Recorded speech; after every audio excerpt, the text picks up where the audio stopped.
ਰਾਮ ਸਿੰਘ ਜੀ ਜੇਕਰ ਗੱਲ ਕੀਤੀ ਜਾਵੇ ਤਾਂ ਉਹਨਾਂ ਨੇ ਕਿਹਾ ਹੈ ਕਿ ਜੇਕਰ ਭਾਜਪਾ ਨੇ ਚੋਣਾਂ ਜਿੱਤਣੀਆਂ ਨੇ ਤਾਂ ਵਿਧਾਨ ਸਭਾ ਦੀਆਂ ਚੋਣਾਂ ਜਿੱਤਣੀਆਂ ਨੇ ਤਾਂ ਕਹਿੰਦੇ ਅਸੀਂ ਸੋਚ ਸਕਦੇ ਹਾਂ ਵੀ ਚੋਣਾਂ ਨੂੰ ਆਉਣ ਤੋਂ ਪਹਿਲਾਂ ਕਿ ਕਾਨੂੰਨ ਰੱਦ ਕਰਦੀ।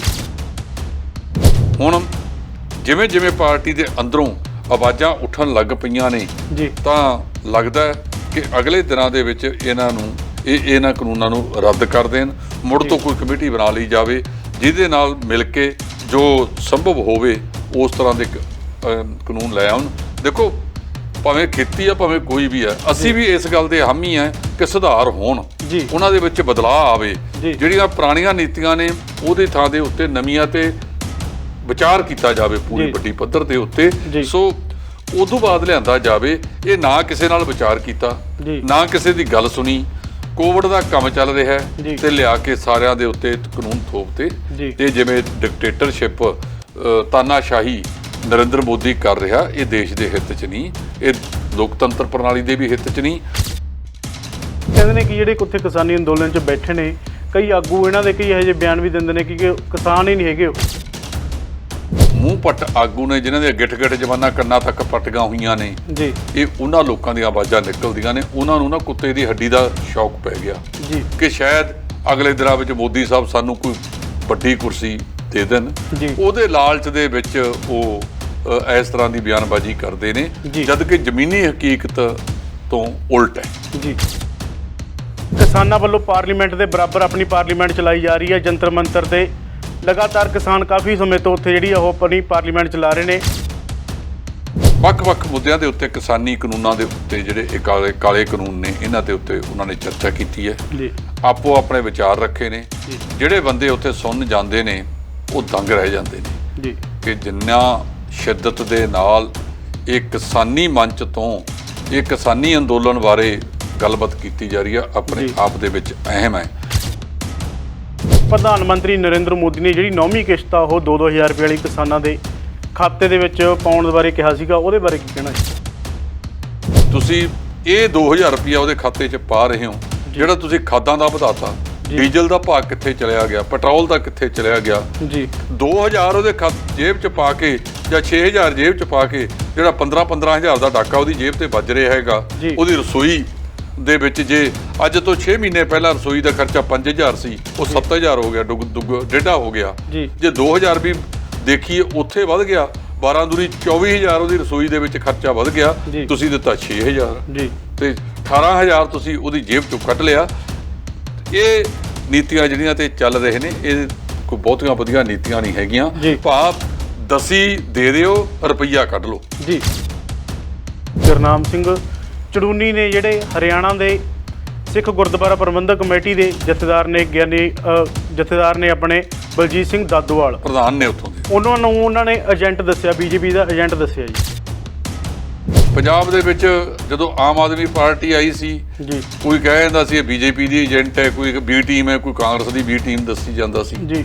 ਜਦੋਂ ਤੱਕ ਇਕੱਠੇ ਹੋ ਤਾਂ ਸਾਰਾ ਕੁਝ ਜਾਇਜ਼ ਹੈ। ਜਦੋਂ ਅੱਡ ਹੋ ਜਾਂਦੇ ਨੇ ਫਿਰ ਇੱਕ ਦੂਜੇ ਤੇ ਇਲਜ਼ਾਮਬਾਜ਼ੀਆਂ ਲਾਉਂਦੇ ਨੇ। ਪਰ ਮੈਂ ਇਹ ਗੱਲ ਕਹਿਣਾ ਵੀ ਇੱਕ ਉਂਗਲ ਦੂਜੇ ਵਾਲੇ ਪਾਸੇ ਕਰਨ ਦੀ ਥਾਂ ਤੇ ਜਿਹੜੀਆਂ 3 ਉਂਗਲਾਂ ਆਪਦੇ ਪਾਸੇ ਹੁੰਦੀਆਂ ਨੇ, ਉਹਨੂੰ ਵੀ ਸੋਚਿਆ ਕਰੋ। ਇਹ ਰਾਜਸੀ ਆਗੂ ਜਦੋਂ ਬਿਆਨ ਦੇਣ ਲੱਗਦੇ ਨੇ ਤਾਂ ਅੱਗਾ ਪਿੱਛਾ ਨਹੀਂ ਦੇਖਦੇ। ਇਹ ਜਿਹਾ ਬਿਆਨਬਾਜ਼ੀ ਦੇਣੀ ਕਰਨੀ ਚਾਹੀਦੀ ਹੈ ਜਿਹੜੀ ਕੱਲ੍ਹ ਨੂੰ ਤੁਸੀਂ ਦੁਬਾਰਾ ਮਿਲੋ ਤਾਂ ਫਿਰ ਅੱਖਾਂ ਸ਼ਰਮਾਉਣ ਨਾ ਜੀ। ਜਿਹੜੀਆਂ ਕੱਚੇ ਤੇਲ ਦੀਆਂ ਕੀਮਤਾਂ ਨੇ ਉਹਨਾਂ ਦੇ ਵਿੱਚ ਗਿਰਾਵਟ ਆਈ ਆ, ਪਰ ਜਿਹੜੇ ਪੱਕੇ ਜਿਵੇਂ ਆਪਾਂ ਕਹਿ ਦਈਏ ਪੈਟਰੋਲ ਡੀਜ਼ਲ ਦੀਆਂ ਕੀਮਤਾਂ ਨੇ ਉਹਨਾਂ 'ਚ ਲਗਾਤਾਰ ਵਾਧਾ ਹੋ ਰਿਹਾ ਜੀ।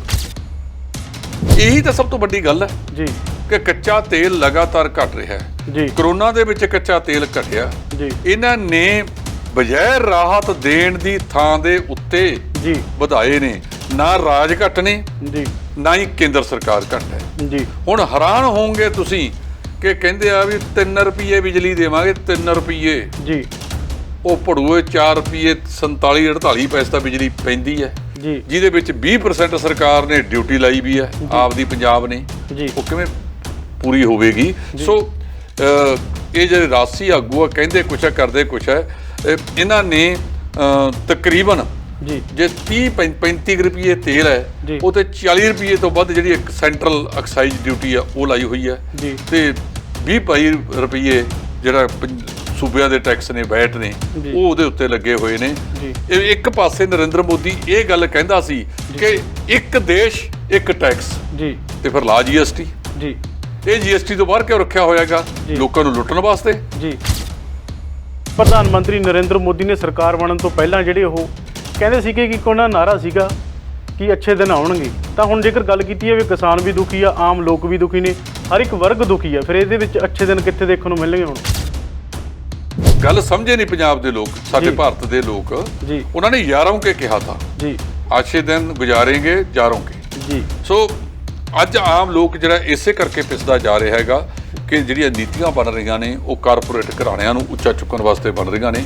ਆਮ ਲੋਕਾਂ ਦਾ ਗਲ ਕੁੱਟਿਆ ਜਾ ਰਿਹਾ। ਆਮ ਲੋਕਾਂ ਨੂੰ ਲਗਾਤਾਰ ਜਿਹੜਾ ਹੈਗਾ ਉਹ ਮਹਿੰਗਾਈ ਦੀ ਦਰ ਵਿੱਚ ਪਿਸਦੇ ਜਾ ਰਹੇ ਨੇ। ਰੁਜ਼ਗਾਰ ਉਹਨਾਂ ਕੋਲ ਨਹੀਂ ਰਿਹਾ। ਕੱਲ ਪਟਵਾਰੀਆਂ ਦਾ ਪ੍ਰੀਖਿਆ ਹੋਈ ਹੈ ਜੀ, 1152 ਪੋਸਟਾਂ ਨੇ, 1150 ਪੋਸਟ ਹੈ ਜੀ, ਤੇ 2 ਲੱਖ ਤੋਂ ਵੱਧ ਬੰਦਿਆਂ ਨੇ, ਨੌਜਵਾਨਾਂ ਨੇ ਉਹਦੇ ਵਿੱਚ ਅਪਲਾਈ ਕੀਤਾ। ਪੋਸਟ ਹੈਗੀ ਆ 10ਵੀਂ ਪੱਧਰ ਦੀ ਜੀ, MA PhD ਬੱਚੇ ਵੀ ਉੱਥੋਂ ਤੱਕ ਗਏ ਨੇ।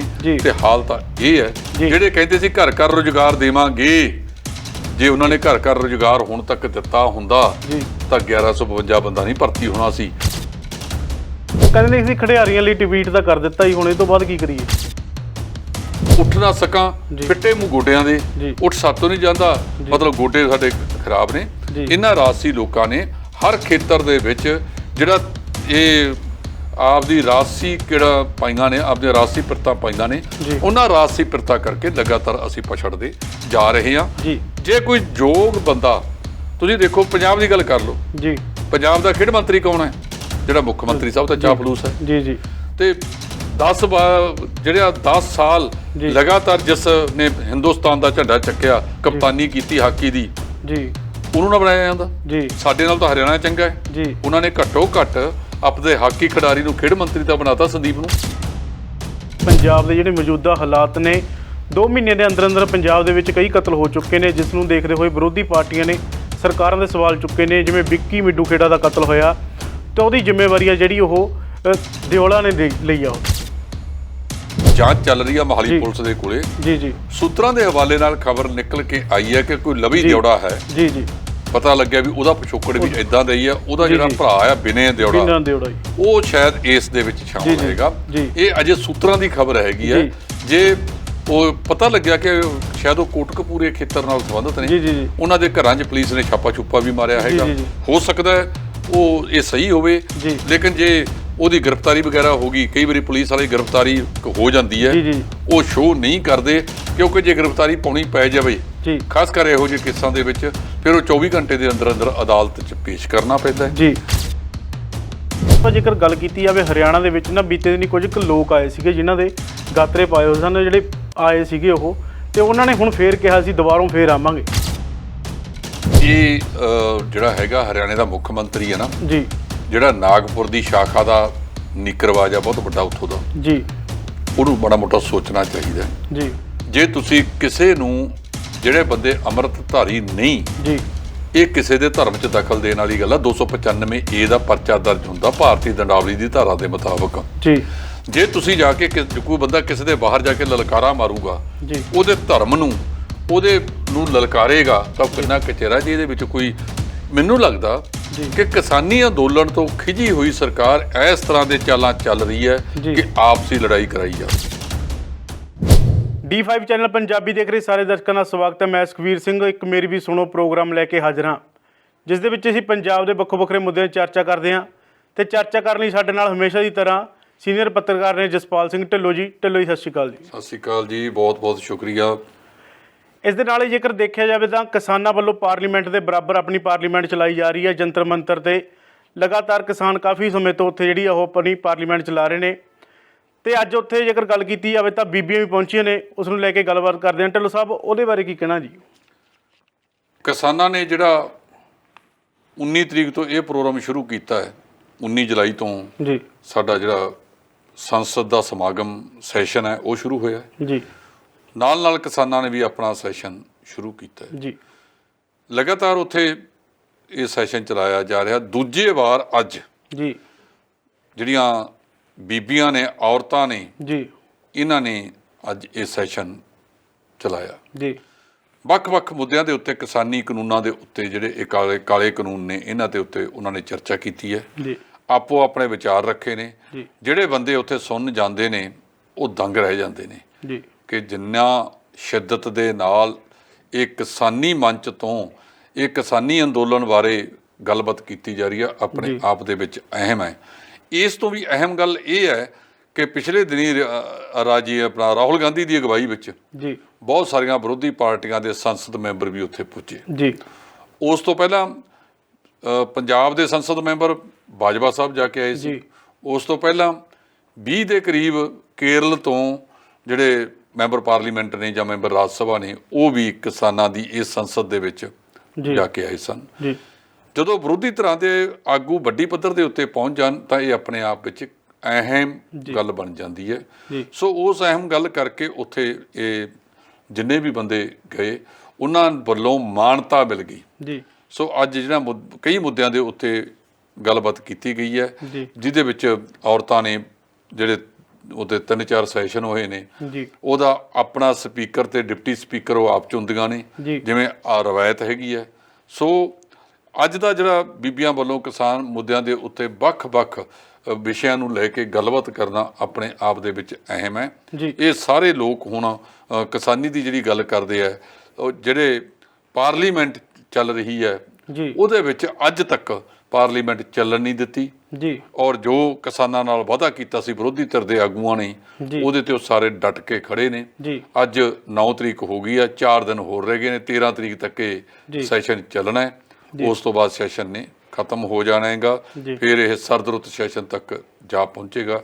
ਸਰਦ ਰੁੱਤ ਸੈਸ਼ਨ ਦੇ ਚੱਲਦਿਆਂ ਦੌਰਾਨ ਹੀ 5 ਰਾਜਾਂ ਦੀਆਂ ਚੋਣਾਂ ਵੀ ਆ ਪਹੁੰਚਣਗੀਆਂ। ਜੀ ਇਸ ਤੋਂ ਇਲਾਵਾ ਜੇਕਰ ਗੱਲ ਕੀਤੀ ਜਾਵੇ ਉੱਤਰ ਪ੍ਰਦੇਸ਼ ਦੀ ਤਾਂ ਉੱਥੋਂ ਦੇ ਇੱਕ ਵਰਕਿੰਗ ਕਮੇਟੀ ਦੇ ਪ੍ਰਧਾਨ ਵੀ ਨੇ ਉਹ, ਤੇ ਜੇਕਰ ਗੱਲ ਕੀਤੀ ਜਾਵੇ ਤਾਂ ਉਹ ਸਾਬਕਾ ਵਿਧਾਇਕ ਵੀ ਨੇ।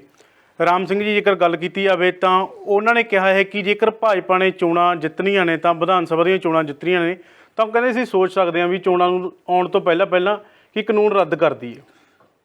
ਜਿਹੜਾ ਇਹ ਰਾਮ ਇਕਬਾਲ ਸਿੰਘ ਹੈ ਜੀ, ਇਹ ਭਾਰਤ ਉਹਨਾਂ ਦੀ ਵਰਕਿੰਗ ਕਮੇਟੀ ਦਾ ਮੈਂਬਰ ਆ ਉੱਤਰ ਪ੍ਰਦੇਸ਼ ਦਾ ਜੀ, ਸਾਬਕਾ MLA ਵੀ ਹੈ, ਵਿਧਾਇਕ ਵੀ। ਪਿਛਲੇ ਸਮੇਂ ਦੌਰਾਨ ਜਦੋਂ ਚੋਣਾਂ ਹੋਈਆਂ ਤਾਂ ਯੂਪੀ ਦੇ ਵਿੱਚ ਪੰਚਾਇਤ ਚੋਣਾਂ ਹੋਈਆਂ ਨੇ, ਪੰਚਾਇਤ ਸਮਿਤੀ ਦੀਆਂ ਜੀ।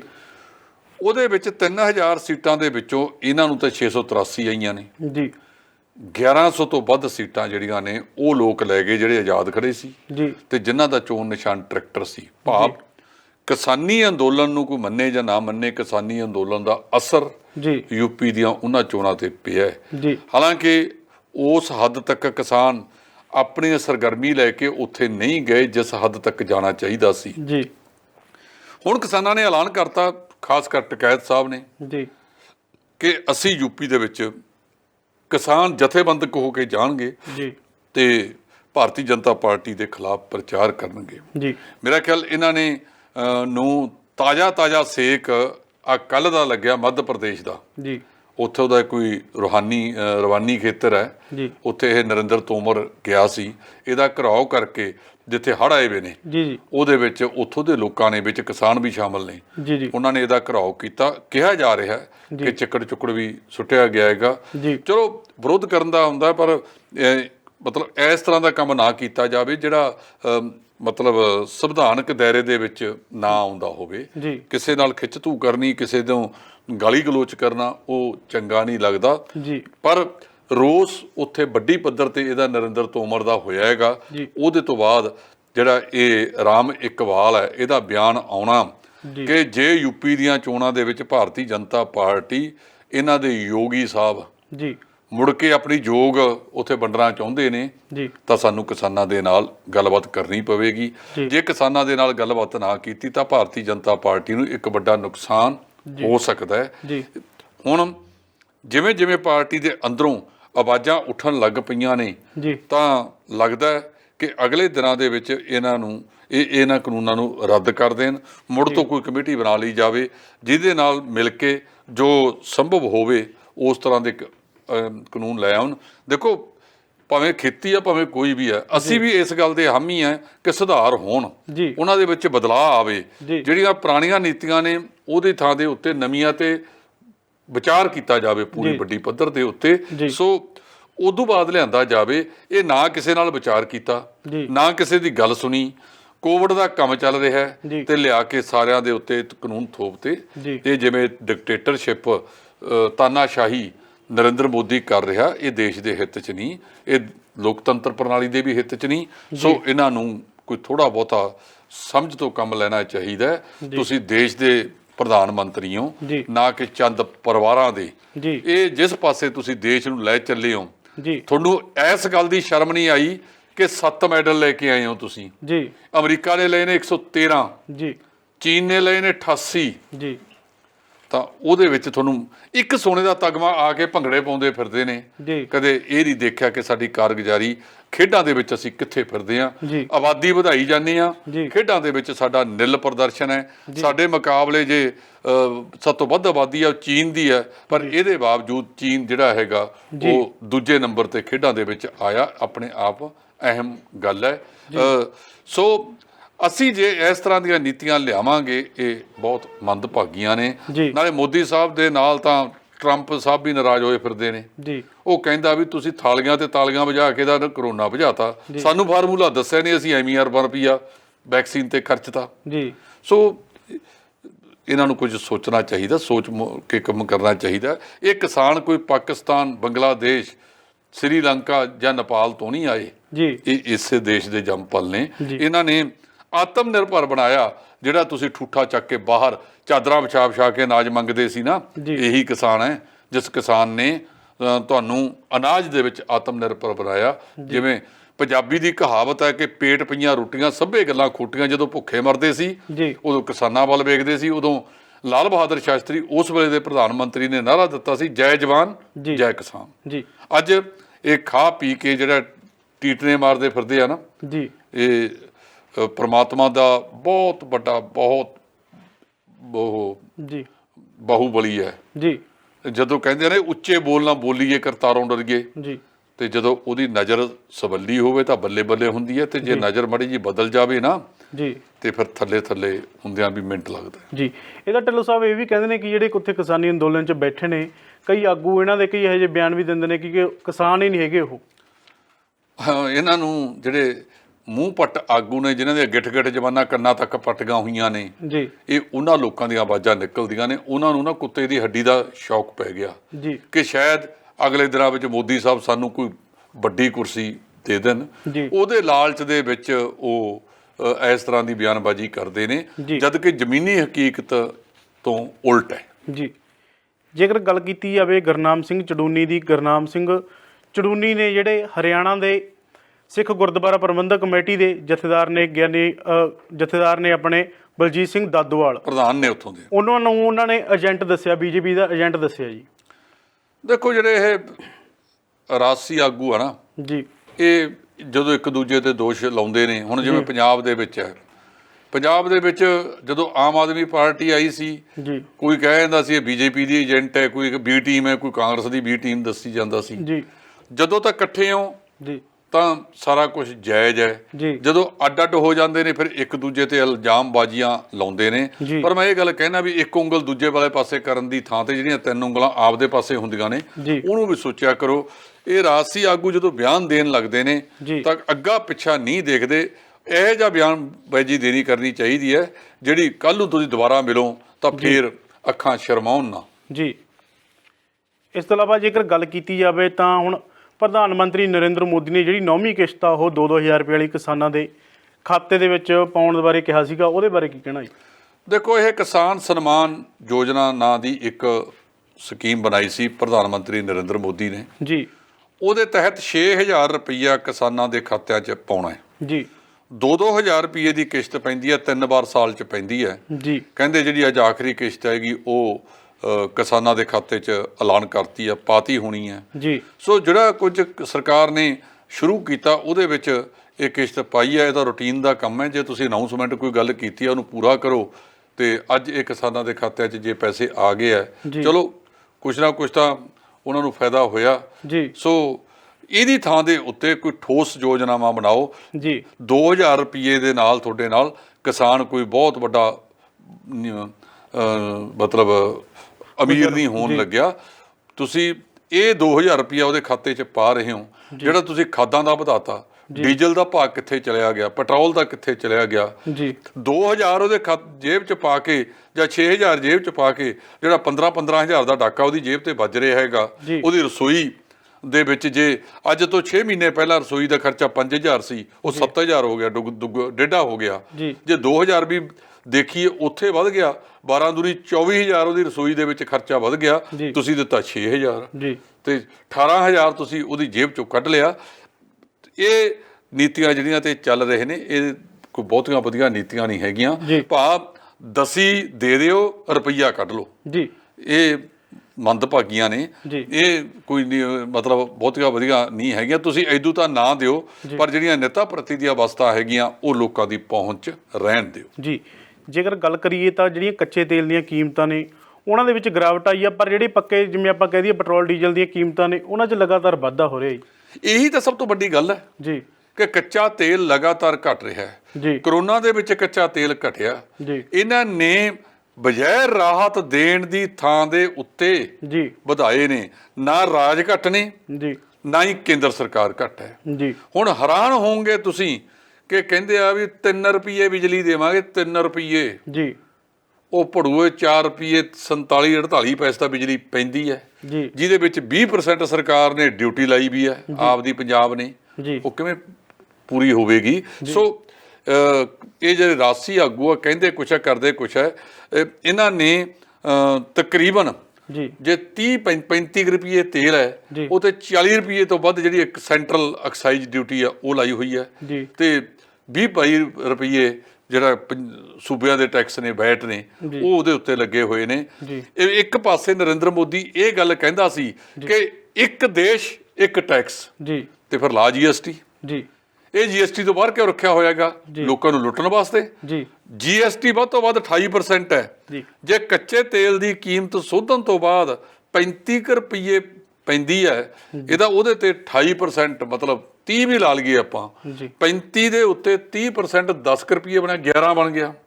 11 ਤੇ 35 46, ਤੇ ਫਿਰ 100 ਰੁਪਏ ਤੋਂ ਪੈਟਰੋਲ ਵਧਾਇਆ ਕਿਉਂ ਹੈ? ਮਤਲਬ ਅੱਧ ਤੋਂ ਘੱਟ ਪੈ ਸਕਦਾ ਜੇ ਇਹਨੂੰ GST ਦੇ ਥੱਲੇ, ਤੇ ਵੱਧ ਤੋਂ ਵੱਧ GST ਲਾ ਦਈਏ 28% ਇਹਦੇ ਤੇ।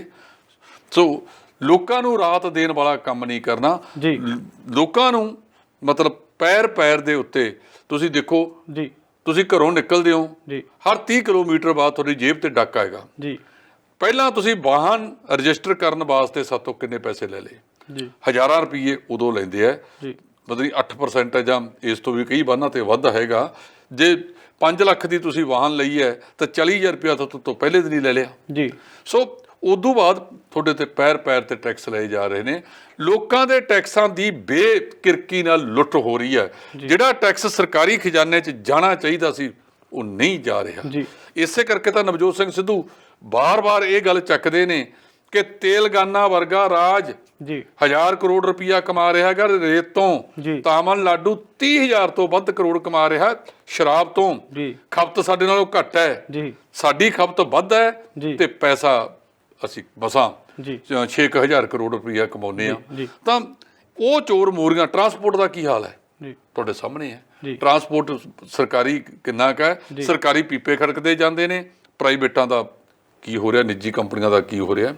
ਸਾਡੇ ਨਾਲੋਂ ਬਹੁਤ ਸਾਰੇ ਖੇਤਰਾਂ ਦੇ ਵਿੱਚ ਹਰਿਆਣਾ ਅੱਗੇ ਲੰਘ ਗਿਆ। ਉਹ ਛੋਟਾ ਭਰਾ ਹੋਣ ਦੇ ਬਾਵਜੂਦ ਵੀ ਵੱਡੇ ਦਾ ਅਹਿਸਾਸ ਕਰਾ ਰਿਹਾ, ਤੇ ਸਾਡੇ ਰਾਜਨੀਤਿਕ ਲੋਕਾਂ ਨੇ ਇਹਨੂੰ 14ਵੇਂ-15ਵੇਂ ਥਾਂ ਤੇ ਪਹੁੰਚਾਤਾ। ਆਪ ਤਿਜੋਰੀਆਂ ਭਰ ਲੀਆਂ, ਤੇ ਪੰਜਾਬ 3 ਲੱਖ ਕਰੋੜ ਦੇ ਕਰਜ਼ੇ 'ਚ ਹੈ। ਜੇ ਕਰਜ਼ਾ ਪੰਜਾਬ ਤੇ ਨਾ ਹੁੰਦਾ ਤਾਂ ਪੰਜਾਬ ਤਾਂ ਸੋਨੇ ਦੀ ਚਿੜੀ ਸੀ। ਉਹਨੂੰ ਇੱਥੋਂ ਤੱਕ ਪਹੁੰਚਾਉਣ ਵਾਸਤੇ ਇਹ ਜਿਹੜੀਆਂ ਰਵਾਇਤੀ ਪਾਰਟੀਆਂ ਨੇ ਉੱਤਰ ਕਾਟੋ ਮੈਂ ਚੜ੍ਹਾਂ ਦਾ ਰਾਜ ਕੀਤਾ, ਉਹ ਜ਼ਿੰਮੇਵਾਰ ਨੇ। ਢਿੱਲੋਂ ਸਾਹਿਬ, ਜੇਕਰ ਗੱਲ ਕੀਤੀ ਜਾਵੇ ਤਾਂ ਪ੍ਰਧਾਨ ਮੰਤਰੀ ਨਰਿੰਦਰ ਮੋਦੀ ਨੇ ਸਰਕਾਰ ਬਣਨ ਤੋਂ ਪਹਿਲਾਂ ਜਿਹੜੇ ਉਹ ਕਹਿੰਦੇ ਸੀਗੇ ਕਿ ਉਹਨਾਂ ਨਾਰਾ ਸੀਗਾ ਕਿ ਅੱਛੇ ਦਿਨ ਆਉਣਗੇ, ਤਾਂ ਹੁਣ ਜੇਕਰ ਗੱਲ ਕੀਤੀ ਜਾਵੇ ਕਿਸਾਨ ਵੀ ਦੁਖੀ ਆ, ਆਮ ਲੋਕ ਵੀ ਦੁਖੀ ਨੇ, ਹਰ ਇੱਕ ਵਰਗ ਦੁਖੀ ਆ। ਫਿਰ ਇਹਦੇ ਵਿੱਚ ਅੱਛੇ ਦਿਨ ਕਿੱਥੇ ਦੇਖਣ ਨੂੰ ਮਿਲਣਗੇ? ਹੁਣ ਸੁਖਵੀਰ, ਤੁਸੀਂ ਨਾ ਨਰਿੰਦਰ ਮੋਦੀ ਦੀ ਗੱਲ ਸਮਝਦੇ ਨਹੀਂ। ਉਹਨਾਂ ਨੇ ਕਿਹਾ ਸੀਗਾ ਕਿ ਅੱਛੇ ਦਿਨ ਆਏਂਗੇ ਯਾਰੋਂ ਕੇ, ਤੇ ਯਾਰਾਂ ਦੇ ਤਾਂ ਅੱਛੇ ਦਿਨ ਆ ਗਏ।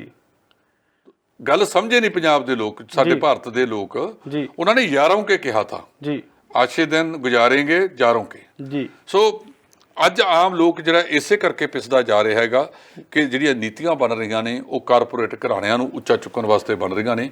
ਆਮ ਲੋਕਾਂ ਦਾ ਗਲ ਕੁੱਟਿਆ ਜਾ ਰਿਹਾ, ਆਮ ਲੋਕਾਂ ਨੂੰ ਲਗਾਤਾਰ ਜਿਹੜਾ ਹੈਗਾ ਉਹ ਮਹਿੰਗਾਈ ਦੀ ਦਰ ਵਿੱਚ ਪਿਸਦੇ ਜਾ ਰਹੇ ਨੇ, ਰੁਜ਼ਗਾਰ ਉਹਨਾਂ ਕੋਲ ਨਹੀਂ ਰਿਹਾ।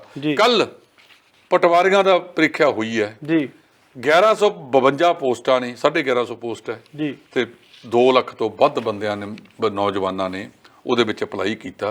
ਪੋਸਟ ਹੈਗੀ ਆ 10ਵੀਂ ਪੱਧਰ ਦੀ ਜੀ, MA PhD ਬੱਚੇ ਵੀ ਉੱਥੋਂ ਤੱਕ ਗਏ ਨੇ।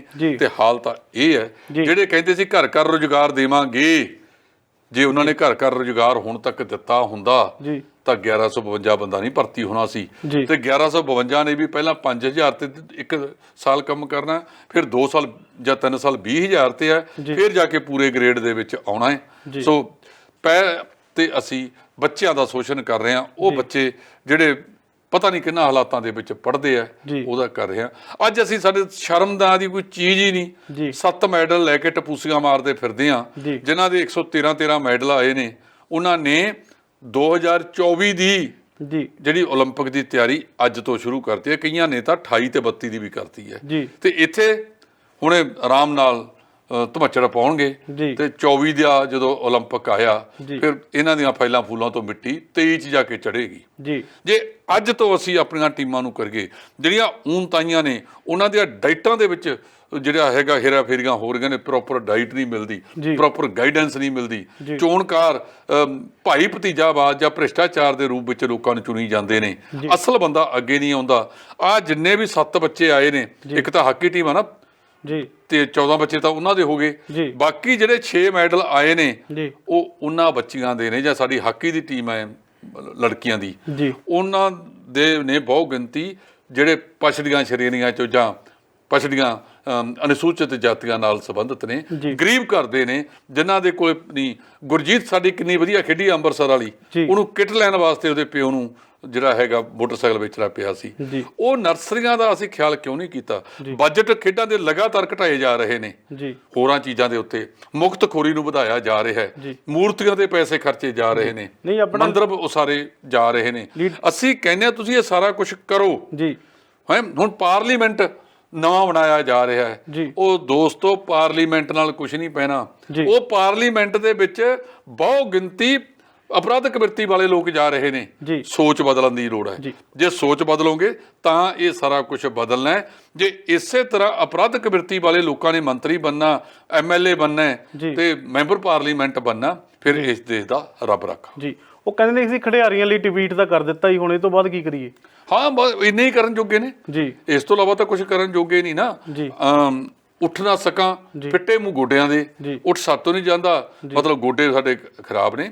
ਇਹਨਾਂ ਰਾਜਸੀ ਲੋਕਾਂ ਨੇ ਹਰ ਖੇਤਰ ਦੇ ਵਿੱਚ ਜਿਹੜਾ ਇਹ ਆਪਦੀ ਰਾਜਸੀ ਕਿਹੜਾ ਪਾਈਆਂ ਨੇ, ਆਪਦੀਆਂ ਰਾਜਸੀ ਪਿਰਤਾਂ ਪਾਈਆਂ ਨੇ, ਉਹਨਾਂ ਰਾਜਸੀ ਪਿਰਤਾਂ ਕਰਕੇ ਲਗਾਤਾਰ ਅਸੀਂ ਪਛੜਦੇ ਜਾ ਰਹੇ ਹਾਂ। ਜੇ ਕੋਈ ਯੋਗ ਬੰਦਾ, ਤੁਸੀਂ ਦੇਖੋ ਪੰਜਾਬ ਦੀ ਗੱਲ ਕਰ ਲਓ, ਪੰਜਾਬ ਦਾ ਖੇਡ ਮੰਤਰੀ ਕੌਣ ਹੈ? ਜਿਹੜਾ ਮੁੱਖ ਮੰਤਰੀ ਸਾਹਿਬ ਦਾ ਚਾਪਲੂਸ ਹੈ। ਤੇ 10 ਸਾਲ ਲਗਾਤਾਰ ਜਿਸ ਨੇ ਹਿੰਦੁਸਤਾਨ ਦਾ ਝੰਡਾ ਚੱਕਿਆ, ਕਪਤਾਨੀ ਕੀਤੀ ਹਾਕੀ ਦੀ, ਉਹਨੂੰ ਨਾ ਬਣਾਇਆ ਜਾਂਦਾ? ਸਾਡੇ ਨਾਲ ਤਾਂ ਹਰਿਆਣਾ ਚੰਗਾ ਹੈ। ਉਹਨਾਂ ਨੇ ਘੱਟੋ ਘੱਟ ਆਪਣੇ ਹਾਕੀ ਖਿਡਾਰੀ ਨੂੰ ਖੇਡ ਮੰਤਰੀ ਤਾਂ ਬਣਾਤਾ, ਸੰਦੀਪ ਨੂੰ।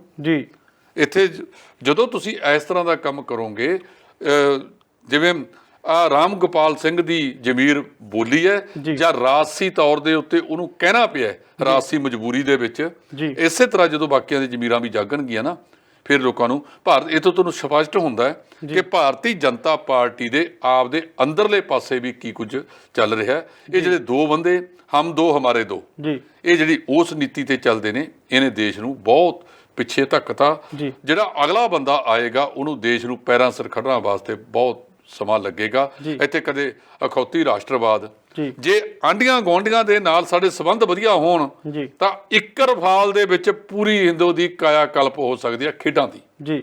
ਤੇ ਖੇਡਾਂ ਦੇ ਬਜਟ ਤਾਂ ਅਸੀਂ ਘਟਾਤੇ, ਉਹ 3300-3400 ਕਰੋੜ ਦਾ। ਜਿਹੜੇ ਬੰਦੇ ਨੂੰ ਇਹਦੇ ਜਹਾਜ਼ਾਂ ਦੀ ਰਿਪੇਅਰ ਦਾ ਪਤਾ ਕੱਖ ਨਹੀਂ, ਉਹਨੂੰ ਮੁਰੰਮਤ ਦਾ ਠੇਕਾ ਲੈ ਕੇ ਦੇਤਾ, ਕਿਉਂਕਿ ਉਹ ਹਮ ਦੋ ਹਮਾਰੇ ਦੋ ਚੋਂ ਹੈ। ਸੋ ਜਦੋਂ ਦੇਸ਼ ਨਾਲ ਇਸ ਤਰ੍ਹਾਂ ਦਾ ਇਹ ਸਿਆਸੀ ਲੋਕ ਖਿਲਵਾੜ ਕਰਨਗੇ ਤਾਂ ਫਿਰ ਦੇਸ਼ ਨੇ ਅੱਗੇ ਜਾਣ ਦੀ ਤਾਂ ਪੁੱਠੇ ਗੇਅਰ ਵੱਲ ਨਹੀਂ ਜਾਣਾ। ਇਹ ਤੋਂ ਇਲਾਵਾ ਜੇਕਰ ਗੱਲ ਕੀਤੀ ਜਾਵੇ ਤਾਂ ਪੰਜਾਬ ਦੇ ਜਿਹੜੇ ਮੌਜੂਦਾ ਹਾਲਾਤ ਨੇ, 2 ਮਹੀਨਿਆਂ ਦੇ ਅੰਦਰ ਅੰਦਰ ਪੰਜਾਬ ਦੇ ਵਿੱਚ ਕਈ ਕਤਲ ਹੋ ਚੁੱਕੇ ਨੇ, ਜਿਸ ਨੂੰ ਦੇਖਦੇ ਹੋਏ ਵਿਰੋਧੀ ਪਾਰਟੀਆਂ ਨੇ ਸਰਕਾਰਾਂ ਦੇ ਸਵਾਲ ਚੁੱਕੇ ਨੇ। ਜਿਵੇਂ ਵਿੱਕੀ ਮਿੱਡੂ ਖੇੜਾ ਦਾ ਕਤਲ ਹੋਇਆ ਤਾਂ ਉਹਦੀ ਜ਼ਿੰਮੇਵਾਰੀ ਆ ਜਿਹੜੀ ਉਹ ਦਿਓਲਾ ਨੇ ਲਈ ਆ। ਨਹੀਂ, ਉਹਦੀ ਉਹ ਜਿਹੜੀ ਜ਼ਿੰਮੇਵਾਰੀ ਹੈਗੀ ਨਾ ਉਹ ਬਿਸ਼ਨੋਈ ਗਰੁੱਪ ਨੇ ਲਈ ਆ। ਤਾਂ ਦਿਓੜਾ ਦੇ ਨਹੀਂ, ਉਹਦੇ 'ਚ ਇਸ ਤਰ੍ਹਾਂ ਹੈਗਾ, ਜਿਹੜਾ ਜਾਂਚ ਚੱਲ ਰਹੀ ਆ ਮੋਹਾਲੀ ਪੁਲਿਸ ਦੇ ਕੋਲੇ, ਜੀ ਸੂਤਰਾਂ ਦੇ ਹਵਾਲੇ ਨਾਲ ਖਬਰ ਨਿਕਲ ਕੇ ਆਈ ਹੈ ਕਿ ਕੋਈ ਲਵੀ ਦਿਓੜਾ ਹੈ, ਜੀ ਪਤਾ ਲੱਗਿਆ ਵੀ ਉਹਦਾ ਪਿਛੋਕੜ ਵੀ ਇਦਾਂ ਦਾ ਹੀ ਆ। ਉਹਦਾ ਜਿਹੜਾ ਭਰਾ ਆ ਬਿਨੇ ਦਿਓੜਾ, ਉਹ ਸ਼ਾਇਦ ਇਸ ਦੇ ਵਿੱਚ ਸ਼ਾਮਲ ਹੈਗਾ। ਇਹ ਅਜੇ ਸੂਤਰਾਂ ਦੀ ਖਬਰ ਹੈਗੀ ਆ। ਜੇ ਉਹ ਪਤਾ ਲੱਗਿਆ ਕਿ ਸ਼ਾਇਦ ਉਹ ਕੋਟਕਪੂਰੇ ਖੇਤਰ ਨਾਲ ਸੰਬੰਧਿਤ ਨੇ, ਉਹਨਾਂ ਦੇ ਘਰਾਂ 'ਚ ਪੁਲਿਸ ਨੇ ਛਾਪਾ ਵੀ ਮਾਰਿਆ ਹੈਗਾ। ਹੋ ਸਕਦਾ ਹੈ ਉਹ ਇਹ ਸਹੀ ਹੋਵੇ, ਲੇਕਿਨ ਜੇ ਉਹਦੀ ਗ੍ਰਿਫਤਾਰੀ ਵਗੈਰਾ ਹੋ ਗਈ, ਕਈ ਵਾਰੀ ਪੁਲਿਸ ਵਾਲੀ ਗ੍ਰਿਫਤਾਰੀ ਹੋ ਜਾਂਦੀ ਹੈ, ਉਹ ਸ਼ੋਅ ਨਹੀਂ ਕਰਦੇ, ਕਿਉਂਕਿ ਜੇ ਗ੍ਰਿਫਤਾਰੀ ਪਾਉਣੀ ਪੈ ਜਾਵੇ, ਖਾਸ ਕਰ ਇਹੋ ਜਿਹੇ ਕੇਸਾਂ ਦੇ ਵਿੱਚ, ਫਿਰ ਉਹ 24 ਘੰਟੇ ਦੇ ਅੰਦਰ ਅੰਦਰ ਅਦਾਲਤ 'ਚ ਪੇਸ਼ ਕਰਨਾ ਪੈਂਦਾ ਹੈ।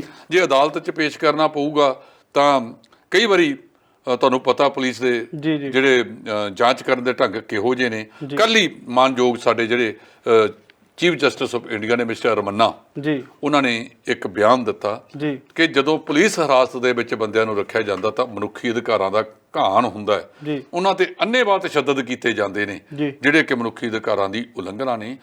ਮਾਨਯੋਗ ਸੁਪਰੀਮ ਕੋਰਟ ਦੇ ਮੁੱਖ ਜੱਜ ਸਾਹਿਬ ਬੋਲੇ ਨੇ, ਉਦੋਂ ਬੋਲੇ ਨੇ ਜਦੋਂ ਜੱਜਾਂ ਵੱਲ ਨੂੰ ਵੀ ਇਹਨਾਂ ਨੇ ਤਲਵਾਰਾਂ ਸਿੱਧੀਆਂ ਕਰ ਲਈਆਂ, ਬੰਦੂਕਾਂ ਦੇ ਮੂੰਹ ਸਿੱਧੇ ਕਰ ਲਏ, ਕਿਉਂਕਿ ਧੰਨਵਾਦ ਦੇ ਵਿੱਚ ਟੈਂਪੂ ਮਾਰ ਕੇ ਇੱਕ ਜੱਜ ਸਾਹਿਬ ਨੂੰ ਕਤਲ ਵੀ ਕੀਤਾ ਗਿਆ ਹੈਗਾ। ਜਦੋਂ ਇਹਨਾਂ ਵੱਲ ਨੂੰ ਲੋਕ ਚੱਲੇ ਨੇ, ਜਦੋਂ ਆਪਣੇ 'ਚ ਪੰਜਾਬ 'ਚ ਖਾੜਕੂਵਾਦ ਹੁੰਦਾ ਸੀ ਤਾਂ ਉਦੋਂ ਵੀ ਸੀਟਾਂ ਤੇ ਬੈਠਿਆਂ ਨੂੰ, ਜੱਜਾਂ ਨੂੰ ਇਹਨਾਂ ਖਾੜਕੂਆਂ ਨੇ ਮਾਰਿਆ ਸੀ। ਜਦੋਂ 1995 ਦੇ ਵਿੱਚ 31 ਜੁਲਾਈ 1995 ਨੂੰ ਇੱਥੇ ਕੋਰਟ ਕੰਪਲੈਕਸ ਦਾ, ਅਦਾਲਤੀ ਕੰਪਲੈਕਸ ਦਾ ਨੀਂਹ ਪੱਥਰ ਰੱਖਣ ਵਾਸਤੇ ਸਵਰਗਵਾਸੀ ਮੁੱਖ ਮੰਤਰੀ ਸਾਹਿਬ ਬੇਅੰਤ ਸਿੰਘ ਆਏ ਸੀ, ਤਾਂ ਉਹਨਾਂ ਨੇ ਇਹ ਹਵਾਲਾ ਦਿੱਤਾ ਸੀ ਕਿ ਜੱਜ ਸਾਹਿਬ, ਚੀਫ ਜਸਟਿਸ ਸਾਹਿਬ, ਤੁਸੀਂ ਬੈਠੇ ਹੋ ਕਿ ਖਾੜਕੂਵਾਦ, ਅੱਤਵਾਦ ਨੇ ਨਾ ਪੁਲਿਸ ਵਾਲੇ ਛੱਡੇ, ਨਾ ਰਾਜਸੀ ਲੋਕ ਛੱਡੇ, ਨਾ ਆਮ ਜਨਤਾ ਛੱਡੀ, ਤੇ ਇੱਥੋਂ ਤੱਕ ਕਿ ਤੁਹਾਨੂੰ ਵੀ ਕੁਰਸੀਆਂ ਤੇ ਬੈਠਿਆਂ ਨੂੰ ਮਾਰਿਆ ਸੀ। ਪਰ ਜਦੋਂ ਤੁਸੀਂ ਫੈਸਲੇ ਕਰਦੇ ਹੁੰਦੇ ਹੋ ਨਾ, ਤਾਂ ਉਹ ਸਮਾਂ ਯਾਦ ਕਰ ਲਿਆ ਕਰੋ। ਫਿਰ ਨਾਲ ਉਹਨਾਂ ਨੇ ਕਿਹਾ ਸੀ everything is fair in love and ਵਾਰ।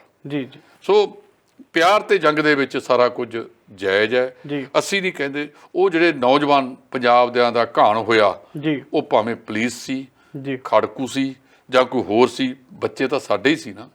ਉਹਨਾਂ ਦੇ ਅਜੇ ਤੱਕ ਜਿਨ੍ਹਾਂ ਨੇ 1996 'ਚ ਐਲਾਨ ਕੀਤਾ ਸੀ ਕਿ ਜੇ ਸਾਡੀ ਸਰਕਾਰ ਆ ਗਈ ਅਸੀਂ ਉਹਦੇ ਤੇ ਕਮਿਸ਼ਨ ਬਣਾਵਾਂਗੇ ਵੀ ਅੱਤਵਾਦ ਆਇਆ ਕਿਵੇਂ ਸੀਗਾ, 3 ਵਾਰ ਸਰਕਾਰਾਂ ਬਣਾ ਗਏ ਉਦੋਂ ਬਾਅਦ 97 ਤੋਂ ਲੈ ਕੇ, ਤੇ ਅਜੇ ਤੱਕ ਉਹ ਕਮਿਸ਼ਨ ਨਹੀਂ ਬਣਿਆ। 2 ਵਾਰ ਦੂਜਿਆਂ ਦੀ ਆ ਗਈ। ਸੋ 25 ਸਾਲਾਂ ਦੇ ਵਿੱਚ ਕੋਈ ਕਮਿਸ਼ਨ ਨਹੀਂ ਬਣਿਆ। ਨਾਲੇ ਜਦੋਂ ਕੋਈ ਸਿੱਟ ਬਣਾਉਣੀ ਹੋਵੇ ਨਾ, ਜੇ ਕੰਮ ਦਾ ਮਤਲਬ ਹੁੰਦਾ ਸਿੱਟ ਡਾਊਨ, ਜੇ ਕੋਈ ਕਮੇਟੀ ਬਣਾਉਣੀ ਹੋਵੇ, ਕੰਮ ਮਿੱਟੀ ਕਰਨ ਵਾਸਤੇ ਬਣਾਈਆਂ ਜਾਂਦੀਆਂ ਨੇ, ਇਹਦੇ 'ਚ ਨਿਕਲਣਾ ਕੁਛ ਨਹੀਂ। ਆ ਬੇਅਦਬੀ ਦਾ ਮਾਮਲਾ ਹੈਗਾ 2015 ਦਾ ਹੈ, 21 ਆ ਗਿਆ, ਅਜੇ ਤੱਕ 6.5 ਸਾਲਾਂ 'ਚ ਸਿਆਸਤੀ ਹੋ ਰਹੀ ਹੈ ਨਾ। ਪਹਿਲਾਂ ਉਹਨਾਂ ਨੇ ਕੀਤੀ, 4.5 ਸਾਲ ਤੋਂ ਅਣਪਛਾਤੀ ਪੁਲਿਸ ਮਿਲੀ ਪੁਲਿਸ, ਹਾਂ ਮਿਲੀ ਨਹੀਂ। ਮਤਲਬ ਪਤਾ ਨਹੀਂ ਕਿਵੇਂ ਲੋਕਾਂ ਦਾ ਬੇਵਕੂਫ ਬਣਾ ਰਹੇ ਨੇ ਤੇ ਲੋਕ ਬਣ ਰਹੇ ਨੇ। ਜੇ ਲੋਕਾਂ ਨੇ ਅਜੇ ਵੀ ਆਪਦੇ ਆਪ ਨੂੰ ਨਾ ਸੰਭਾਲਿਆ, ਨਾ ਸੁਧਰੇ, ਥੋੜੇ ਲਾਲਚਾਂ ਦੇ ਪਿੱਛੇ ਵੋਟਾਂ ਨਾ ਪਾਉਣ ਵੱਲ ਨਾ ਮੁੜੇ ਉਧਰੋਂ, ਤਾਂ ਜਿਹੜੀ ਕੁੱਟ ਅਸੀਂ ਪਹਿਲਾਂ ਤੋਂ ਖਾਂਦੇ ਆ ਰਹੇ ਹਾਂ ਉਹੀ ਕੁੱਟ ਅਸੀਂ ਹੁਣ ਵੀ ਖਾਈ ਜਾਵਾਂਗੇ। ਸੋ ਜੇ ਅਸੀਂ ਚਾਹੁੰਦੇ ਹਾਂ ਕਿ ਆਪਣੇ ਬੱਚਿਆਂ ਦਾ ਭਵਿੱਖ, ਮੈਂ ਤਾਂ ਕੱਲ ਹੈਰਾਨ ਹੈ ਜੇ 10ਵੀਂ ਪੱਧਰ ਦੀ ਪ੍ਰੀਖਿਆ ਦੇ ਵਿੱਚ 2 ਲੱਖ ਤੋਂ ਵੱਧ ਬੱਚਾ ਆ ਕੇ ਪ੍ਰੀਖਿਆ ਦੇ ਵਿੱਚ ਬੈਠਿਆ ਹੈਗਾ। ਉਹਦੇ ਵਿੱਚ ਕਿੱਡੀ ਹੈਰਾਨੀ ਹੈ ਜਿਹੜਾ ਕੰਮ ਕੀਤਾ ਕਿ ਚੰਡੀਗੜ੍ਹ ਦੇ ਵਿੱਚ ਟੈਸਟ ਕਈਆਂ ਦਾ ਰੱਖ ਲਿਆ, ਉਹ ਤੁਸੀਂ ਭੜੂਏ ਡਿਸਟ੍ਰਿਕਟ ਹੈੱਡਕੁਆਟਰ ਤੇ ਸਬ ਡਿਵੀਜ਼ਨ ਪੱਧਰ ਤੇ ਰੱਖੋ, ਪੈਸੇ ਲੋਕਾਂ ਤੋਂ ਲੈ ਰਹੇ। ਕੱਲ ਦੇ ਵਿੱਚ 2 ਲੱਖ ਬੱਚਾ ਆਇਆ ਹੈ, ਭਾਵੇਂ ਤੇਲ ਦੇ ਰੂਪ 'ਚ ਦੇਖ ਲਓ, ਭਾਵੇਂ ਬੱਸਾਂ ਦੇ ਕਿਰਾਏ ਦੇ ਰੂਪ ਦੇ ਵਿੱਚ ਦੇਖ ਲਓ, ਕਰੋੜ ਤੋਂ 2 ਕਰੋੜ ਤੋਂ 3 ਕਰੋੜ ਰੁਪਈਆ ਆਮ ਲੋਕਾਂ ਦੀ ਜੇਬ 'ਚੋਂ ਕੱਢ ਲਿਆ। ਉਹਨੂੰ ਲੈ ਕੇ ਉਹਨਾਂ ਨੇ ਜਿਹੜੀ ਕਾਰਨ ਦੇ ਉੱਤੇ ਸਵਾਲ ਖੜੇ ਕੀਤੇ ਸਨ, ਤਾਂ ਉਹਨੂੰ ਲੈ ਕੇ ਬੀਬੀ ਜਗੀਰ ਕੌਰ ਨੇ ਕਿਹਾ ਹੈ ਕਿ ਇਹਦੀ ਕਾਰਵਾਈ ਦੀ ਮੰਗ ਕੀਤੀ ਹੈ ਉਹਨਾਂ ਨੇ ਪ੍ਰਸ਼ਾਸਨ। ਉਹ ਕੱਲ ਵੀ ਕੀਤੀ ਸੀਗੀ ਜੀ, ਕੱਲ ਵੀ ਇਕੱਲੇ ਬੀਬੀ ਜਗੀਰ ਕੌਰ ਨੇ ਨਹੀਂ ਕੀਤੀ, ਕਈ ਹੋਰ ਸਿੱਖ ਸੰਗਠਨਾਂ ਨੇ ਵੀ ਕੀਤਾ ਹੈਗਾ, ਕਿਉਂਕਿ ਬੀਬੀ ਜਗੀਰ ਕੌਰ ਇੱਕ ਧਾਰਮਿਕ ਸੰਗਠਨ ਦੇ ਮੁਖੀ ਨੇ, ਉਹਨਾਂ ਨੇ ਵੀ ਇਸ ਗੱਲ ਨੂੰ ਲਿਆ ਹੈਗਾ।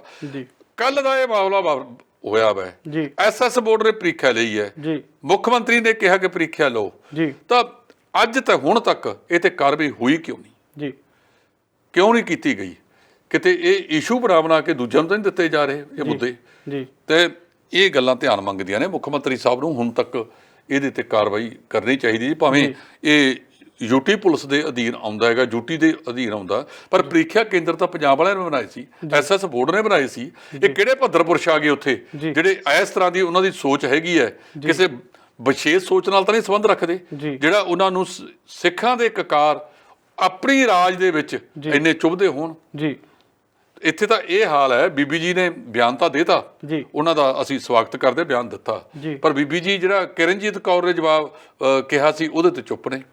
2 ਸਾਲ ਪਹਿਲਾਂ ਉਦੋਂ ਬੀਬੀ ਜੀ ਨਹੀਂ ਸੀ, ਲੌਂਗੋਵਾਲ ਸਾਹਿਬ ਪ੍ਰਧਾਨ ਸੀ, ਉਹ ਕਹਿੰਦੇ ਵੀ ਮੈਂ ਕੈਨੇਡਾ ਤੋਂ ਆਈ ਹਾਂ, ਬੀਬੀ ਕਿਰਨਜੋਤ ਕੌਰ ਜਿਹੜੀ ਇਹਨਾਂ ਦੇ ਸ਼੍ਰੋਮਣੀ ਕਮੇਟੀ ਦੇ ਮੈਂਬਰ ਵੀ ਨੇ, ਪਹਿਲਾਂ ਸੈਕਟਰੀ ਵੀ ਰਹੇ ਨੇ, ਵੀ ਏਅਰ ਕੈਨੇਡਾ ਨੇ ਮੈਨੂੰ ਕੁਝ ਨਹੀਂ ਪੁੱਛਿਆ, ਮੈਂ ਕਿਰਪਾਨ ਨਾਲ ਆਈ ਹਾਂ ਦਿੱਲੀ ਤੋਂ। ਜਦੋਂ ਮੈਂ ਏਅਰ ਇੰਡੀਆ ਦੀ ਜਹਾਜ਼ 'ਚ ਬੈਠੀ ਹਾਂ, ਇਹਨਾਂ ਨੇ ਮੇਰੀ ਕਿੰਤੂ ਪਰੰਤੂ ਕੀਤਾ ਵੀ ਇਹ ਕਕਾਰ ਲਾ ਕੀ ਸ਼੍ਰੋਮਣੀ ਕਮੇਟੀ ਨੇ, ਕੇਂਦਰ ਸਰਕਾਰ, ਖਾਸ ਕਰ ਉਦੋਂ ਤਾਂ ਭਾਈਵਾਲ ਵੀ ਸੀਗੇ, ਸ਼ਹਿਰੀ ਹਵਾਬਾਜੀ ਮੰਤਰੀ ਪੁਰੀ ਸਾਹਿਬ ਬਣ ਚੁੱਕੇ ਸੀ, ਉਹਨਾਂ ਦੇ ਕੋਲੇ ਮਾਮਲਾ ਉਠਾਇਆ ਸੀ। ਇਹ ਸਿਆਸਤ ਹੈ, ਸਿਆਸਤ ਕਰਨੀ ਹੈ ਆਪੋ ਆਪਣੀ, ਜਿਵੇਂ ਕਿਸੇ ਨੂੰ ਸੂਤ ਲੱਗਦੀ ਹੈ ਉਸ ਪਾਸੇ ਵੱਲ। ਇਹ ਸਰਕਾਰ ਵੱਲ ਨੂੰ ਜਾਂਦੀ ਸੀ, ਇਸ ਕਰਕੇ ਕੀਤਾ ਹੈਗਾ।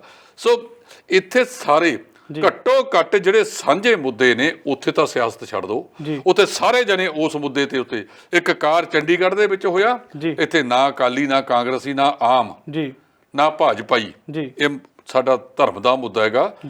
ਉਸ ਧਰਮ ਦਾ ਜਿਸ ਗੁਰੂ ਨੇ ਮਜਲੂਮਾਂ ਦੇ ਖਿਲਾਫ ਲੜਾਈ ਲੜਨ ਵਾਸਤੇ ਇੱਕ ਕਾਰ ਪਾਏ ਸੀ ਕਿ ਜਦੋਂ ਕਿਸੇ ਤੇ ਜੁਰਮ ਹੋਵੇ ਆਪਦੀ ਸਵੈ ਰੱਖਿਆ ਲਈ ਪਾਏ ਸੀ, ਉਹਦੇ ਕਕਾਰਾਂ ਨੂੰ ਜਿਹੜੇ ਬੰਦਿਆਂ ਨੇ ਚੁਣੌਤੀ ਦਿੱਤੀ ਹੈ ਉਹਦੇ ਤੇ ਪਰਚਾ ਦਰਜ ਹੋ ਕੇ ਉਹਦੀ ਸਜ਼ਾ ਹੋਵੇ ਕਿਉਂ ਨਾ। ਹੁਣ ਤੱਕ ਸਰਕਾਰ ਬੋਲ ਕਿਉਂ ਨਹੀਂ ਰਹੀ, ਚੁੱਪ ਕਿਉਂ ਹੈ? ਕੋਈ ਦਾਲ 'ਚ ਘਾਲਾ ਵਾਲਾ ਤਾਂ ਨਹੀਂ? ਇਹ ਦੇਖਣ ਵਾਲੀ ਗੱਲ ਹੈ ਜੀ। ਢਿੱਲੋਂ ਸਾਹਿਬ, ਜੇਕਰ ਗੱਲ ਕੀਤੀ ਜਾਵੇ ਹਰਿਆਣਾ ਦੇ ਵਿੱਚ ਨਾ ਬੀਤੇ ਦਿਨੀ ਕੁਝ ਕੁ ਲੋਕ ਆਏ ਸੀਗੇ ਜਿਨ੍ਹਾਂ ਦੇ ਗਾਤਰੇ ਪਾਏ ਹੋਏ ਸਨ, ਜਿਹੜੇ ਆਏ ਸੀਗੇ ਉਹ, ਤੇ ਉਹਨਾਂ ਨੇ ਹੁਣ ਫੇਰ ਕਿਹਾ ਸੀ ਦੁਬਾਰੋਂ ਫੇਰ ਆਵਾਂਗੇ ਗੁਰਦੁਆਰੇ।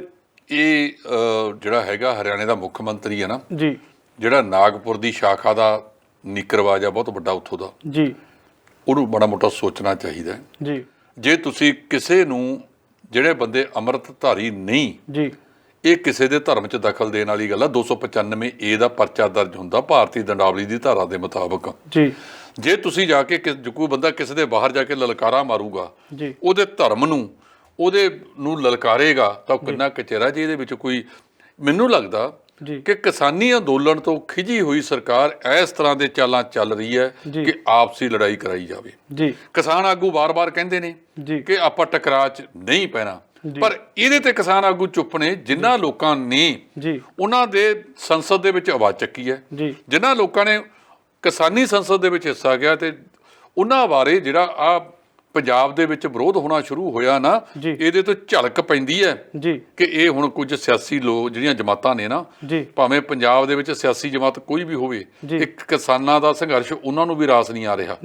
ਉਹ ਵੀ ਦੇਖਦੇ ਨੇ ਕਿ ਸਾਡੇ ਹੱਥ 'ਚੋਂ ਕਿਤੇ ਸੱਤਾ ਭਜਾ ਨਾ ਦੇਵੇ। ਜਿਹੜੇ ਆਉਣ ਨੂੰ ਕਾਹਲੇ ਤੁਰੇ ਫਿਰਦੇ ਆ, ਉਹਨਾਂ ਨੂੰ ਵੀ ਲੱਗਦਾ ਹੈ ਕਿ ਇਹ ਸੱਤਾ ਕਿਤੇ ਸਾਨੂੰ ਕੁਰਸੀ ਤੇ ਦੂਰ ਨਾ ਕਰ ਦੇਵੇ। ਸੋ ਇਸ ਕਰਕੇ ਸਾਨੂੰ ਇਹ ਜਿਹੜੀ ਖੇਡ ਖੇਡੀ ਜਾ ਰਹੀ ਹੈ ਬਹੁਤ ਖਤਰਨਾਕ ਤੇ ਘਾਤਕ ਖੇਡ ਹੈ, ਇਹਦੇ ਤੋਂ ਬਚਣ ਦੀ ਜ਼ਰੂਰਤ ਹੈ। ਸਾਡੇ ਵੀ ਜਿਹੜੇ ਨੌਜਵਾਨਾਂ ਦਾ ਕਈ ਵਾਰ ਖੂਨ ਖੌਲ ਜਾਂਦਾ, ਉਹ ਘੱਟੋ ਘੱਟ ਇਹ ਤੋਂ ਬਚਣ, ਔਰ ਕੇਂਦਰ ਦਾ ਗ੍ਰਹਿ ਮੰਤਰੀ ਇਸ ਮਾਮਲੇ ਦੇ ਵਿੱਚ ਇੰਟਰਵੀਨ ਕਰੇ, ਪ੍ਰਧਾਨ ਮੰਤਰੀ ਇੰਟਰਵੀਨ ਕਰੇ ਕਿ ਕਿਤੇ ਤੁਸੀਂ ਦੁਬਾਰਾ ਜਿੱਦਾਂ ਗੱਲਾਂ ਤੋਂ ਚੱਲੇ ਸੀ। ਤੁਹਾਨੂੰ ਯਾਦ ਆ 1978 ਦੇ ਵਿੱਚ ਕੌਣ ਸੀ ਮੁੱਖ ਮੰਤਰੀ? ਪ੍ਰਕਾਸ਼ ਸਿੰਘ ਬਾਦਲ।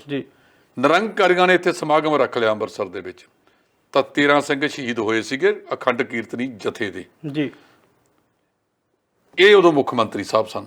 82 ਬੰਦੇ ਜਦੋਂ 1971 ਦੇ ਵਿੱਚ ਐਮਰਜੈਂਸੀ ਵੇਲੇ ਨਕਸਲਾਈਟਾਂ ਦੀ ਆੜ ਦੇ ਵਿੱਚ ਕਿਹਨੇ ਮਾਰੇ ਸੀ? ਕਿਹਦੀ ਸਰਕਾਰ ਨੇ ਮਾਰੇ ਸੀ? ਇਹਨਾਂ ਦੀ ਸਰਕਾਰ ਵੇਲੇ ਹੋਏ ਸੀ। ਆਹ ਹੁਣ ਬੇਅਦਬੀਆਂ ਕਿਹਦੀ ਸਰਕਾਰ 'ਚ ਹੋਈਆਂ ਨੇ? ਨਾ ਪੰਥਕ, ਠੀਕ ਹੈ, ਤੇ ਪੰਥ ਦਾ ਜੋ ਨੁਕਸਾਨ ਇਹਨਾਂ ਲੋਕਾਂ ਨੇ ਕੀਤਾ ਹੈਗਾ ਉਹ ਸਭ ਦੇ ਸਾਹਮਣੇ ਹੈ। ਜੇ 78 ਵਾਲੀ ਘਟਨਾ ਨਾ ਹੁੰਦੀ ਤਾਂ ਮੈਂ ਸਮਝਦਾ ਕਿ ਪੰਜਾਬ ਦੀ ਆਹ ਸਥਿਤੀ ਹੋਣੀ ਨਹੀਂ ਸੀ, ਨਾ ਇੱਥੇ ਖਾੜਕੂਵਾਦ ਆਉਣਾ ਸੀ। ਅੱਜ ਤੱਕ ਕਿਸੇ ਨੇ ਨਕਸਲਾਈਟ, ਖਾੜਕੂਵਾਦ ਜਾਂ ਗੈਂਗਸਟਰ ਕਿਉਂ ਪੈਦਾ ਹੁੰਦੇ ਨੇ, ਇਹਦੇ ਤੇ ਕੋਈ ਸੋਚਣ ਦਾ ਯਤਨ ਕੀਤਾ? ਕੋਈ ਵਾਈਟ ਪੇਪਰ ਲਿਆਂਦਾ ਕਿ ਇਹ ਚੱਲੇ ਇੱਧਰ ਨੂੰ ਕਿਉਂ ਨੇ? ਅਸਲ ਕਾਰਨ ਕੀ ਹੈ ਕਿ ਜਿਹੜੇ ਆਮ ਲੋਕਾਂ ਦੇ ਕਾਰੋਬਾਰ ਸੀ ਉਹ ਇਹਨਾਂ ਲੋਕਾਂ ਨੇ, ਕਿ ਭਾਵੇਂ ਉਹ ਟਰਾਂਸਪੋਰਟ ਹੈ, ਭਾਵੇਂ ਇਹਦਾ ਕੇਬਲ ਦਾ ਹੈ, ਭਾਵੇਂ ਰੇਤ ਦਾ ਹੈ, ਇਹ ਸਾਰੇ ਕਾਰੋਬਾਰਾਂ ਤੇ ਆਪ ਕਾਬਜ ਹੋ ਗਏ। ਜਿਹੜੇ ਨਿੱਕੇ ਨਿੱਕੇ ਕਾਰੋਬਾਰ ਅੱਗੇ ਆਮ ਲੋਕਾਂ ਕੋਲੇ ਹੁੰਦੇ ਸੀ, ਹਰਿਆਣੇ ਦੇ ਵਿੱਚ ਇੱਕ ਸਕੀਮ ਯੋਜਨਾ ਕੀਤੀ ਸੀ ਨੇ ਮਨੋਹਰ ਲਾਲ ਖੱਟਰ ਨੇ, ਚੰਗੀ ਸਕੀਮ ਸੀ ਕਿ 5 ਜਾਂ 4 ਬੇਰੁਜ਼ਗਾਰ ਰਲੋ, ਤੁਹਾਨੂੰ ਇੱਕ ਲੋਨ ਤੇ ਬੱਸ ਲੈ ਕੇ ਦਿੰਦੇ ਆ, ਉਹ ਬੱਸ ਜਿਹੜੀ ਹੈ ਤੁਸੀਂ ਰਲ ਕੇ ਚਲਾਓ। ਉਹਦੇ ਨਾਲ ਜੇ 4 ਬੰਦੇ ਇਕੱਠੇ ਸੀ ਜਾਂ 5 ਇਕੱਠੇ ਸੀ, ਉਹ 5 ਬੰਦੇ ਨਹੀਂ ਸੀ, 5 ਪਰਿਵਾਰਾਂ ਦਾ ਰੁਜ਼ਗਾਰ ਚੱਲਦਾ ਸੀ। ਇਸ ਤਰ੍ਹਾਂ ਦਾ ਸਾਡੇ ਕਿਉਂ ਨਹੀਂ ਦਿੱਤਾ ਜਾ ਰਿਹਾ? ਇਹਨਾਂ ਦੀਆਂ ਬੱਸਾਂ ਕਿਉਂ ਵੱਧ ਰਹੀਆਂ ਨੇ? ਰੋਡਵੇਜ਼ ਦੇ ਪੀਪੇ ਕਿਉਂ ਬਣ ਰਹੇ ਨੇ? ਇੱਕ ਤਾਂ ਜਿਹੜੀਆਂ ਮੁਕਤਖੋਰੀ ਦੀਆਂ ਸਕੀਮਾਂ ਦੇ ਰਹੇ ਨੇ, ਜਿਹੜੀਆਂ ਪਿਛਲੀ ਸਰਕਾਰ PRTC ਤੇ ਪੰਜਾਬ ਰੋਡਵੇਜ਼ ਦੀਆਂ ਬੱਸਾਂ ਨੂੰ ਤੀਰਥ ਯਾਤਰਾ ਵਾਸਤੇ ਲੈ ਕੇ ਗਏ ਸਨ, ਉਹਨਾਂ ਦੇ ਪੈਸੇ ਨਹੀਂ ਦਿੱਤੇ, ਉਹ ਸਰਕਾਰੀ ਖਾਤੇ 'ਚ ਉਵੇਂ ਜਿਵੇਂ ਤੁਰੇ ਫਿਰਦੇ ਆ। ਸੋ ਸਰਕਾਰੀ ਅਦਾਰਿਆਂ ਦਾ ਬੇੜਾ ਗਰਕ ਕਰਨ ਵਾਸਤੇ ਇਹ ਰਾਜਸੀ ਲੋਕ ਨੇ। ਬਿਜਲੀ ਬੋਰਡ ਪੰਜਾਬ ਦਾ ਸਭ ਤੋਂ ਅੱਵਲ ਅਦਾਰਾ ਸੀ। ਪੰਜਾਬ ਦੇ ਤਾਪ ਬਿਜਲੀ ਘਰ, ਭਾਵੇਂ ਉਹ ਰੋਪੜ ਸੀ, ਬਠਿੰਡਾ ਸੀ, ਲਹਿਰਾ ਮੁਹੱਬਤ ਸੀ, ਉਹਨਾਂ ਨੇ ਬਿਜਲੀ ਐਫੀਸ਼ੀਐਂਸੀ, ਬਿਜਲੀ ਗੁਣਵੱਤਾ ਦੇ ਵਿੱਚ ਸਭ ਤੋਂ ਮਤਲਬ ਜਿਹੜੇ ਅੱਵਲ ਪੁਰਸਕਾਰ ਹੁੰਦੇ ਨੇ, ਐਕਸੀਲੈਂਸੀ ਕਹਿੰਦੇ ਆ ਉਹਨੂੰ, ਉਹ ਪ੍ਰਾਪਤ ਕੀਤੇ ਸੀ। ਉਹਨਾਂ ਤਾਪ ਬਿਜਲੀ ਘਰਾਂ ਦਾ ਬੇੜਾ ਗਰਕ ਕਰਕੇ ਆ ਨਿੱਜੀ ਤਾਪ ਬਿਜਲੀ ਘਰਾਂ ਨਾਲ ਪੀਕ ਲੋਡ ਦੀ ਬਿਜਲੀ ਦੇ ਸਮਝੌਤੇ ਕਰ ਲਏ ਵੀ ਅਸੀਂ ਤੁਹਾਡੇ ਕੋਲੋਂ ਜਦੋਂ ਜੂਨ ਤੋਂ ਲੈ ਕੇ ਸਤੰਬਰ ਤੱਕ ਸਾਡਾ ਪੀਕ ਲੋਡ ਰਹਿੰਦਾ ਹੈਗਾ, ਉਹਦੇ ਮੁਤਾਬਕ ਬਿਜਲੀ ਖਰੀਦਾਂਗੇ। ਤੇ ਪੰਜਾਬ ਦਾ 5100 ਕਰੋੜ ਰੁਪਈਆ ਉਹਨਾਂ ਨੂੰ ਮੁਫਤ 'ਚ ਦੇਤਾ। 500 ਕਰੋੜ ਦਾ ਤਾਜ਼ਾ ਹੀ ਲੱਗਿਆ ਹੈਗਾ ਕੋਲੇ ਵਾਲੇ ਮਾਮਲੇ ਦੇ ਵਿੱਚ। ਕਿਉਂ ਨਾ ਆਪਦਾ ਕੇਸ ਉੱਥੇ ਅੱਛੀ ਤਰ੍ਹਾਂ ਉਹ ਕੀਤਾ, ਉਹਦੇ ਵਿੱਚ ਕਲੌਜ ਇਸ ਕਿਸਮ ਦੇ ਪਾਤੇ ਨੇ ਜਿਨ੍ਹਾਂ ਤੋਂ ਭੱਜਣਾ ਔਖਾ, ਪਰ ਕੋਈ ਚੀਜ਼ ਅਸੰਭਵ ਨਹੀਂ ਹੁੰਦੀ। ਇਸ ਸਰਕਾਰ ਨੇ ਕਿਹਾ ਸੀ ਕਿ ਅਸੀਂ ਸਫੈਦ ਪੱਤਰ ਲੈ ਕੇ ਆਵਾਂਗੇ। ਬਿਜਲੀ ਬੋਰਡ ਸਫੈਦ ਪੱਤਰ ਬਣਾਈ ਬੈਠਾ ਹੈ, ਜਿਹਨੂੰ ਬਿਜਲੀ ਨਿਗਮ ਕਹਿੰਦੇ ਆ, PSPCL, ਤੇ ਹਿੰਮਤ ਨਹੀਂ ਹੈ ਉਹਨੂੰ ਲੋਕਾਂ ਦੇ ਸਾਹਮਣੇ ਲਿਆਉਣ ਦੀ। 4.5 ਸਾਲ ਕੱਢਤੇ। ਇਹਦਾ ਮਤਲਬ ਜਿਹੜਾ ਕਾਲਾ ਮਾਲਾ ਪਿਛਲੇ ਕਰਕੇ ਗਏ ਨੇ, ਉਹ ਕਾਲੇ ਮਾਲੇ ਦੇ ਵਿੱਚ ਕੁਝ ਰੰਗਤ ਮੌਜੂਦਾ ਵਾਲਿਆਂ ਨੂੰ ਵੀ ਪ੍ਰਾਪਤ ਹੋਈ ਹੈ। ਜੀ ਧੰਨਵਾਦ ਜੀ। ਜਸਪਾਲ ਸਿੰਘ ਢਿੱਲੋਂ ਜੀ ਸੀਗੇ ਸਾਡੇ ਨਾਲ, ਜਿਨ੍ਹਾਂ ਨੇ ਪੰਜਾਬ ਦੇ ਵੱਖੋ ਵੱਖਰੇ ਮੁੱਦਿਆਂ 'ਤੇ ਚਰਚਾ ਕੀਤੀ ਹੈ। ਤੇ ਹੁਣ ਲਗਾਤਾਰ ਜੇਕਰ ਗੱਲ ਕੀਤੀ ਜਾਵੇ ਤਾਂ ਭਾਜਪਾ ਦੇ ਆਗੂ ਵੀ ਨੇ ਉਹ ਜਿਹੜੇ ਖੇਤੀ ਕਾਨੂੰਨ ਦੇ ਉਹਦੇ ਵਿੱਚ ਜਿਹੜੇ ਵਿਰੋਧ ਦੇ ਵਿੱਚ ਆ ਰਹੇ ਨੇ, ਉਹ ਵੀ ਕਹਿੰਦੇ ਨੇ ਕਿ ਜਿਹੜੇ ਖੇਤੀ ਕਾਨੂੰਨ ਨੇ ਇਹ ਕੀ ਪਤਾ ਰੱਦ ਹੋ ਜਾਣ ਵਿਧਾਨ ਸਭਾ ਦੀਆਂ ਜਿਹੜੀਆਂ ਆਉਣ ਵਾਲੀਆਂ ਚੋਣਾਂ ਨੇ। ਪਰ ਹੁਣ ਦੇਖਣ ਵਾਲੀ ਗੱਲ ਇਹ ਹੈ ਕਿ ਇਹ ਕਾਨੂੰਨ ਆਉਣ ਵਾਲੇ ਦਿਨਾਂ ਦੇ ਵਿੱਚ ਰੱਦ ਹੋਣਗੇ ਜਾਂ ਫਿਰ ਨਹੀਂ। ਤਦ ਤੱਕ ਤੁਸੀਂ ਦੇਖਦੇ ਰਹੋ D5 ਚੈਨਲ ਪੰਜਾਬੀ। ਧੰਨਵਾਦ। D5 ਚੈਨਲ ਪੰਜਾਬੀ ਹੁਣੇ ਸਬਸਕ੍ਰਾਈਬ ਕਰੋ, ਬੈਲ ਆਈਕਨ ਤੇ ਕਲਿੱਕ ਕਰੋ। ਬਾਣੀ ਗੁਰੂ ਗੁਰੂ ਹੈ ਬਾਣੀ, ਵਿੱਚ ਬਾਣੀ ਅੰਮ੍ਰਿਤ ਸਾਰੇ। ਗਿਆਨੀ ਸਾਹਿਬ ਸਿੰਘ ਜੀ ਸ਼ਾਹਬਾਦ ਮਾਰਕੰਡਾ ਵਾਲਿਆਂ ਨਾਲ ਕਰੋ ਸਿੱਧੀ ਗੱਲਬਾਤ ਤੇ ਜਾਣੋ ਗੁਰਬਾਣੀ ਦੇ ਅਰਥ। ਰੋਜ਼ਾਨਾ ਪਾਠ ਕਰਨ ਵਾਲੇ ਇਹ ਪ੍ਰੋਗਰਾਮ ਜ਼ਰੂਰ ਦੇਖਣ ਤੇ ਗੁਰੂ ਸਾਹਿਬ ਦੀਆਂ ਅਸੀਸਾਂ ਦੇ ਪਾਤਰ ਬਣਨ। ਦੇਖਣਾ ਨਾ ਭੁੱਲਣਾ ਸਾਡਾ ਖਾਸ ਪ੍ਰੋਗਰਾਮ ਗੁਰਬਾਣੀ ਗਿਆਨ, ਐਤਵਾਰ ਸਵੇਰੇ 7 ਤੋਂ 8 ਵਜੇ ਤੱਕ D5 ਚੈਨਲ ਪੰਜਾਬੀ ਤੇ।